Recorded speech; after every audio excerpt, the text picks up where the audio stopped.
এগ্রিকালচারে আসলে আপনারা ইটালিতে কিভাবে কেস করবেন? আমার সাথে দেখতেছেন কিছু খাবার আছে এবং সাথে এই যে একটা কম্বল আছে, এই কম্বলটা আমি নিয়ে যাইতেছি আমার ভাতিজা। সে আজকে কেস মারতে আসছে আপনার এগ্রিকালচারে আইসা। তো সে রাতে আরকি শীতের জন্য অনেক ভোগান্তিতে পড়ছে। তার জন্য নিয়ে যাইতেছি। আর সাথে আপনাদেরকে দেখানোর চেষ্টা করব যে এগ্রিকালচারে যারা আসে বা বাইপথ দিয়ে যারা আসে, তাদের অবস্থা মানে তারা কিভাবে কেস করে। তো দেখতেছেন আমি কিন্তু রিবিবিয়ার সামনে চলে আসছি। অনেক লোকজন এখানে দেখা যাইতেছে। তো অবশেষে আমি বাস থেকে নেমে পড়লাম। আমি আপনাদেরকে এই ভিডিওর মধ্যে পুরো দেখানোর চেষ্টা করতেছি যে তারা কিভাবে ঘুমায় এইখানে রাস্তার কিনারে।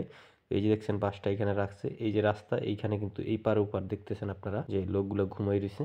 তারা এইখানে ৪ দিন ৫ দিন ঘুমায়া তারপর আপনার কেস মারে এবং অনেকের হয়তোবা ১ মাসও এখানে থাকতে হয়। আমি নিজেই আরকি এখানে ১৫ দিনের মতো থাকা লাগছে। তো এগুলো কিন্তু আপনার এগ্রিকালচারে বা বাইপোতে এটা 100% আপনাদের থাকতে হবে।